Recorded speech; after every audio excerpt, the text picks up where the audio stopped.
सत साहेब सभी भगत समाज को सत साहेब और जगत वाले भाइयों और बहनों को राम राम। बंदी छोड़ कबीर साहेब की जय। स्वामी राम देवानंद जी दादाजी गुरु जी महाराज की जय। बंदी छोड़ पूर्ण ब्रह्म पूर्ण परमेश्वर सतगुरु संत रामपाल जी महाराज की जय हो। भगत भाइयों, आप ये जो नामदान सेंटर में जाते हो और बड़े बड़े आश्रमों में जाते हो, फर्जी नामदान सेंटरों में, फर्जी आश्रमों में, जो बोलते हैं कि संत रामपाल जी महाराज के अनुसार खोले गए हैं 11 बड़े बड़े आश्रम, 500 से भी अधिक नाम दीक्षा केंद्र। कभी आपने सुना है कि फर्जी तरीके से डीवीडी द्वारा कहीं भी कोई भी गुरु नाम दीक्षा दिया होगा? यानी कि गुरु जी के रहते सहते कोई भी गुरु डीवीडी द्वारा नाम दीक्षा दिया जाता था? कभी कहीं सुने हैं आप? बताइए। कितना षड्यंत्र के तहत फंसाया गया गुरु जी को। 2006 से लेके 2014 तक ये लोगों ने पूरा कब्जा किया, हैजा किया, जबकि गुरु जी को भी बंधक बनाया। उसके बाद अपने हाथ में लेकर ये लोग रिमोट की तरह आपको इस्तेमाल कर रहे हैं। भगत भाइयों, ये जो आप भीड़ इकट्ठा कर रहे हो ना, संत रामपाल जी महाराज का जयकारा लगा रहे हो, ये आपको यूज कर रहे हैं, इस्तेमाल कर रहे हैं, और आपसे जितना मतलब है उतना मतलब निकाल रहे हैं बस। बाकी फिर अब जहाँ जाओ वो उससे मतलब नहीं उनको। तो भगत भाइयों, अभी मैं बताता हूँ। 1999 ईस्वी में करौथा आश्रम की स्थापना करना। संत रामपाल जी महाराज ने कबीर परमात्मा के कृपा से सन 1999 में करौथा गांव में अपना पहला आश्रम का निर्माण किया, स्थापना किया, और इस आश्रम को 1 जून से 7 जून 1999 तक कबीर परमेश्वर का सत्संग समागम रखकर आश्रम को प्रारंभ किया। आश्रम में दूर दूर की पुण्यात्माएं परमात्मा के ज्ञान समझकर आने लगी और रामपाल जी महाराज से नाम दीक्षा लेकर अपनी आत्म कल्याण हेतु भक्ति करने लगे। परमात्मा की दया से पृथ्वी के हर कोने कोने से भक्तों की भीड़ बढ़ने लगी। नकली संतों को छोड़ सतगुरु रामपाल जी महाराज के शरण में आने लग गई। इसकी भनक काल ब्रह्म को लगी और काल ब्रह्म ने सतगुरु रामपाल जी महाराज के ज्ञानों को रोकने के लिए, प्रचार प्रसार को रोकने के लिए, अपने मुख के भोजन को पचाने के लिए करौथा आश्रम के विपरीत षड्यंत्र रचना प्रारंभ कर दिया। उस समय संत रामपाल जी महाराज ने स्वामी दयानंद सरस्वती के ज्ञान को न्यूज़पेपर, पत्रिका आदि के माध्यम से जगत एवं भगत समाज के बीच पोल खोलने लगे। हर समाजी अपना पोल खुलते एवं धंधा चौपट होते देख काल ब्रह्म के षड्यंत्र में शामिल होने लगे और षड्यंत्र का ताना बुनने लगा। आपको बता दें कि महेंद्र जो ये एक आर्य समाजी था, यानी कि गुरु जी का छोटा भाई महेंद्र, जो अपना अभी केस से नाम कटवा लिया है, अभी बाद में अपने दोस्त बलजीत सिंह को वह आश्रम में लाया। मतलब अपना दोस्त को भी, बलजीत लहरी जो बोलते हैं ना, उसको लेकर आया। धीरे धीरे रामपाल जी महाराज के सारे रिश्तेदार एवं घर परिवार वाले आश्रम में प्रवेश कर गए, जबकि संत रामपाल जी महाराज ने अपने जगत के परिवार, बाल बच्चा, पत्नी एवं घर बार को सन 1995 में ईस्वी में ही त्याग दिया। अब सोचो, 1994 और 95 ईस्वी में ही संत रामपाल जी महाराज ने अपना घर त्याग दिया था, और ये 2005 में आया महेंद्र भगोड़ा जो आया संत रामपाल जी महाराज के शरण में अपना चापलूसी दिखाने के लिए, जो पैसा देख के मोहमाया में फंस गया ना कि इतना चढ़ावा आता है, इतना दान पाठ आता है, उसके मन में दोष आ गया। इसके लिए देखो 2005 में आए, जबकि गुरुजी ने 1994-95 में ही घर त्याग दिया था। कुटिया बनाकर रहते थे, आश्रम में नहीं रहते थे वो। अपने परिवार को त्यागने के संबंध में गुरुजी ने स्पष्ट शब्दों में बताया है कि मेरे 4 औलाद थे, 2 बेटा 2 बेटी, मगर वो कितना खातिरदारी करते थे, उनका क्या आचरण था वो मुझे खूब पता है। मैं उनमें ही उलझा भूला रहता तो आज कुछ प्राप्त नहीं करता। जब मैंने इन्हें त्यागा और कबीर परमात्मा में अपना चित्त लगाया, रटना लगाई, जो तो आज परमात्मा ने ऐसी दया करी कि मेरे हजारों पुत्र हो गए, एक को पुकारो तो 10 खड़े हो जाते हैं। ये सब कबीर परमात्मा की दया से हुआ। यानी कि गुरुजी सत्संग में बता भी चुके हैं कि मेरे 4 पुत्र थे, 2 बेटियां 2 बेटे, हमको कितना ख्याल करते थे, हमको कितना सेवा करते थे, वो हमको खूब पता है। और उनको त्यागने के बाद 1994 में जब घर त्यागने के बाद जब कबीर परमेश्वर के शरण में जब गए, तब उनके देखिए ज्ञान का जब प्रचार किए वो, तो उनके कितने शिष्य हो गए, कितने बेटा बेटियां हो गए। एक को पुकारो तो 10 खड़े हो जाते हैं पानी जल पिलाने के लिए। तो भगत भाइयों, ये आपको सोचना पड़ेगा। संत रामपाल जी महाराज को ये उम्र कैद की सजा करवाने के बाद ये नकली फर्जी आश्रम, फर्जी नाम दीक्षा केंद्र 550 से भी अधिक खुले हैं।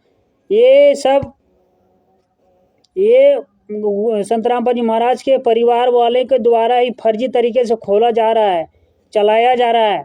वो भी चलाने वाला ये सरकार से ये घूस लेता है, घूस देता है, सरकार को घूस देता है, पुलिस वाले को घूस देता है, और ये बड़े बड़े नेताओं को, मंत्रियों को घूस देता है, तब चलता है। भगत भाइयों, ये सोचना पड़ेगा, ऐसे नहीं चल रहा है ये सब। जब सोचिए, जब गुरुजी जब ज्ञान का प्रचार कर रहे थे, तब प्रचार होते समय इतना वो हो रहा था, रुकावट पैदा हो रहा था, तो बताइए जेल जाने के बाद, गुरुजी के जेल जाने के बाद 10 साल में 11-12 आश्रम खड़ा हो गया। ये कैसे हो गया? बिना घूस के हो जाएगा, बिना मतलब ये मिला। सरकार भी इनको सहयोग देती है, सपोर्ट करती है गलत काम करने में। ये फर्जी तरीके से जो चला रहे हैं आश्रम और ये नामदान सेंटर, इसमें सरकार भी सहयोग दे रही है इसका। इसीलिए भगत भाइयों, आप समझो, सोचो और सच्चाई को जानो और गुरु जी के लिए आवाज़ उठाओ। गुरु जी का भाई महेंद्र और बलजीत लहरी धीरे धीरे काल ब्रह्म के प्रभाव से करौता आश्रम का प्रबंधन अपने हाथों में ले लिए, और इधर काल ब्रह्म ने अपने दूत आचार्य बलदेव आदि के माध्यम से करौता आश्रम के विपरीत षड्यंत्र का ताना बाना बुनने लगे। उस समय हरियाणा राज्य का मुख्यमंत्री भूपेंद्र सिंह हुड्डा हुआ करता था, जो आर्य समाजी था। भूपेंद्र सिंह हुड्डा था, यानी कि 2006 में जो करौता कांड करवाया था भगत भाइयों, वो उस समय कांग्रेस का मुख्यमंत्री वहाँ पे भूपेंद्र सिंह हुड्डा था। उनके सहयोग से वो जो करौता कांड करवाया ना, उसके मेल मिलाप से मिल के सरकार से साठ-गांठ करके वो करौता कांड करवाया था। बलदेव के बहकावे में आकर मुख्यमंत्री श्री रामपाल जी महाराज के विपरीत अपने वोटों को बचाए रखने के लिए षड्यंत्रकारियों का खुलकर साथ दिया, जिसका परिणाम हुआ कि 12 जुलाई 2006 को आर्य समाजियों ने गांव वालों को बहका करौता आश्रम पर हमला करवा दिया। पुलिस भी आर्य समाजियों के साथ दे रही थी, यानी कि पुलिस भी साथ दे रही थी, क्योंकि ये लोग घूस खिलाने में और पुलिस भी घूस खाने में आगे है। इस घटना में पुलिस की गोली से एक सोनू नाम के लड़के की मृत्यु हो गई। संत रामपाल जी महाराज के विरुद्ध FIR दायर हुआ, जिसका नंबर 198 सन 2006 है, जिसमें 38 लोगों को संत रामपाल जी महाराज सहित अभियुक्त बनाया गया। अपराध धारा 148, 149, 302, 307, 323, 120 विधान भारतीय दंड विधान के अंतर्गत तथा 25 आर्म्स एक्ट के तहत दर्ज की गई, जिसमें गुरुजी को 22 माह तक जेल में कैद रखा गया। इस कांड में गुरुजी को चंडीगढ़ हाईकोर्ट के सिंगल बेंच ने दिनांक 2 अप्रैल 2008 को सतगुरु रामपाल जी महाराज को पर्सनल बॉन्ड अर्थात व्यक्तिगत बंद पत्र पर जमानत दे दी। यानी कि कोर्ट ने पर्सनल बॉन्ड पर छोड़ा था गुरुजी को। उन्होंने जब देखा कि गुरुजी के परिवार वाले कोई भी मतलब गुरुजी को बेल करवाने के लिए या छुड़वाने के लिए कोई भी अपना कुछ नहीं कर रही है, तो जज ने अपने पर्सनल बॉन्ड पे गुरुजी को छोड़ा था तथा रोहतक कोर्ट को इन्हें पर्सनल उपस्थित से मुक्त रखने का निर्देश दिया। मतलब उसको हाजिरी उजरी लगाने का कोई भी मतलब वो नहीं किया था, इतना मतलब फ्री छोड़ दिया था। बताइए। सत्र न्यायालय रोहतक द्वारा गुरुजी को अगले आदेश तक कि जब तक आपके पर्सनल उपस्थिति को भंग नहीं कर दिया जाता, व्यक्तिगत उपस्थिति की छूट दी जाती है। हरियाणा सरकार की पुलिस ने दिनांक 12 जुलाई 2006 को करौथा कांड होने के बाद दिनांक 13 जुलाई 2006 को करौथा आश्रम अपने कब्जे में ले लिया था। इस करौथा आश्रम के पुलिस के कब्जे में चले जाने के कारण बलजीत लहरी एवं महेंद्र आदि द्वारा बरवाला में भक्तों के पैसों से एक छोटा सा जगह खरीद कर आश्रम का निर्माण किए थे। जब 22 माह बाद 2008 ईस्वी में गुरुजी जेल से बाहर आए तो करौथा का आश्रम का कब्जा पुलिस के हाथों रहने के कारण बलजीत लहरी द्वारा निर्मित बरवाला आश्रम में आकर पुनः कबीर परमात्मा के ज्ञान प्रचार प्रसार सत्संगों के माध्यम से करने लगे। करौथा आश्रम को पुलिस कब्जा के वापस लेने के लिए वाद दायर हुआ, जो परमेश्वर की दया से 2009 ईस्वी में आश्रम सतगुरुदेव जी को वापस मिलने का आदेश हो गया। यानी भगत भाइयों 2006 में नहीं, 2006 में नहीं, 1999 में 1999 में संत रामपाल जी महाराज ने ये 1999 में संत रामपाल जी महाराज ने करौथा आश्रम का निर्माण किया था। तो ये लोगों ने महेंद्र भगोड़ा, महेंद्र सिंह जो गुरुजी का छोटा भाई है, उसने प्लान बनाया। बलजीत लहरी करके एक था और समाजी, उसको भी साथ में ले आया और रिश्तेदार जितने भी थे सबको लेकर आया। मतलब गुरुजी से नाम दीक्षा दिलवा के अपने संगत में समेट लिया, क्योंकि पहले वो देख चुका था कि इतना चढ़ावा आता है, इतना दान पाठ का हिस्सा आता है, 10वां अंश आता है। इसके लिए उसके मन में लालच हो गया।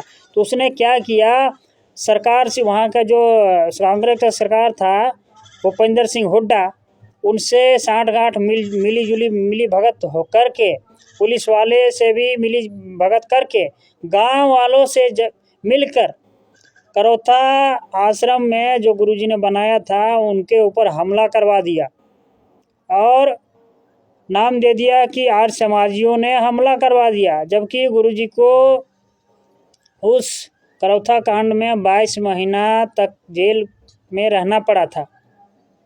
और 22 महीना जेल होने के बाद जब ये कोर्ट ने देखा कि इनके मतलब छुड़ाने के लिए कोई भी प्रक्रिया नहीं कर रहा है, कोई इसका परिवार वाला, रिश्तेदार वाला कोई नहीं कर रहा है, तो सरकार, ये कोर्ट ने अपने पर्सनल बॉन्ड पे गुरुजी को छोड़ा था। और तब तक ये लोगों ने 22 महीने में क्या किया था, ये जो कोर्ट ने तो 2009 में वो करौथा आश्रम वापस किया था, लेकिन ये लोगों ने क्या किया, 2006 से लेके 2008 के बीच 22 महीना जब जेल में रहे गुरुजी, तो ये लोगों ने बरवाला में एक प्लॉट खरीदा, उसमें छोटा सा आश्रम बना लिया। ये लोगों ने जो अभी प्रचार प्रसार करते हैं ना, टोहाना रोड बरवाला करके, ये लोगों ने गुरुजी को वहाँ पे लेके आया। बताइए, इतना मतलब ये लोग के माया के वो हैं, ताकि यहाँ पे गुरुजी सत्संग करे और जितना भी गुरुजी का 10वां अंश का हिस्सा जो आता है वो हम लोग समेटे। तो भगत भाइयों जागिए और इस पुस्तक को अवश्य मंगवाइए। और इसमें क्योंकि संत रामपाल जी महाराज को किसने आरोप लगाया है, किसने फंसाया है, कितने कोर्ट में जाके किसने गुरुजी के खिलाफ बयान दिया है, ये सब पूरा कोर्ट का जजमेंट दिया है इसमें। इसलिए अवश्य मंगवाइए और पढ़िए और सच्चाई जानिए। ये भेड़ का चाल में आप लोग जो चल रहे हैं ना, जो पीला पर्चा में सुन रहे हो ना कि गुरुजी का आदेश आया, गुरुजी का आदेश आया है, इतना गुरुजी का आदेश आया। 2014 से पहले आपने कितना गुरुद्रोही का मतलब वो सुना था, गुरु जी के मुंह से सुना क्या कभी कि गुरुद्रोही है ये? सुना है कभी तक, आज तक? पीला पर्चा में छोड़ते हैं, गुरुद्रोही हो गया, इसका नाम खंड हो गया। हाँ, ये लोग खाली आपको इस्तेमाल करते हैं, यूज करते हैं भगत भाइयों, भीड़ इकट्ठा करते हैं और संत रामपाल जी महाराज का जयकारा लगाते हैं, आपको यूज कर रहे हैं खाली। इसीलिए जागिए, सच्चाई जानिए, इस पुस्तक को मंगवाइए। इस पुस्तक को मंगाने के लिए मेरा मोबाइल नंबर है 9699470815, झारखंड से वीरेंद्र महतो। सत साहिब, जय हो बंदी छोड़ की, बंदी छोड़ सतगुरु रामपाल जी महाराज की जय हो।